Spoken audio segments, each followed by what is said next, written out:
الله الرحمن الرحيم. هل أتى على الإنسان حين من الدهر لم يكن شيئا مذكورا إنا خلقنا الإنسان من نطفة أمشاج نبتليه فجعلناه سميعا بصيرا إنا هديناه السبيل إما شاكرا وإما كفورا إنا أعتدنا للكافرين سلاسل وأغلالا وسعيرا إن الأبرار يشربون من كأس كان مزاجها كافورا عينا يشرب بها عباد الله يفجرونها تفجيرا يوفون بالنذر ويخافون يوما كان شره مستطيرا ويطعمون الطعام على حبه مسكينا ويتيما وأسيرا إنما نطعمكم لوجه الله لا نريد منكم جزاء ولا شكورا إنا نخاف من ربنا يوما عبوسا قمطريرا فوقاهم الله شر ذلك اليوم ولقاهم نضرة وسرورا وجزاهم بما صبروا جنة وحريرا متكئين فيها على الأرائك لا يرون فيها شمسا ولا زمهريرا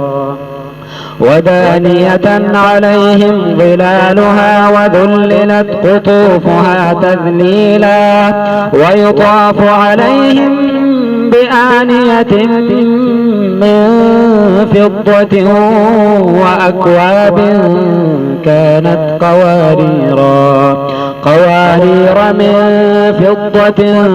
قدروها تقديرا ويسقون فيها كأسا كان مزاجها زنجبيلا عينا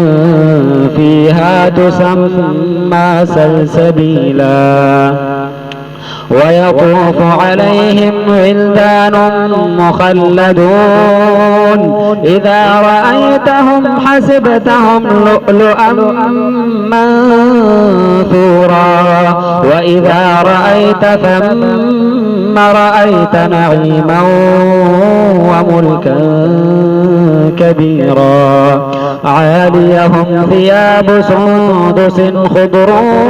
واستبرق وحلوا أساور من فضة وسقاهم ربهم شرابا طهورا إن هذا كان لكم جزاء وكان سعيكم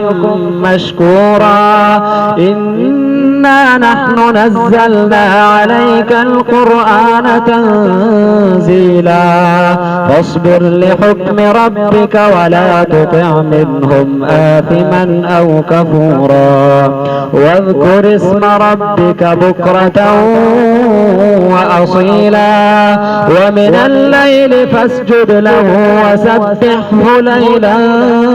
طويلا إن هؤلاء يحبون العاجلة ويذرون وراءهم يوما ثقيلا نحن خلقناهم وشددنا أسرهم وإذا شئنا بدلنا أمثالهم تبديلا إن هذه تذكرة فمن شاء اتخذ إلى ربه سبيلا وما تشاءون إلا أن يشاء الله إن إن الله كان عليما حكيما يدخل من يشاء في رحمته والظالمين أعد لهم عذابا أليما.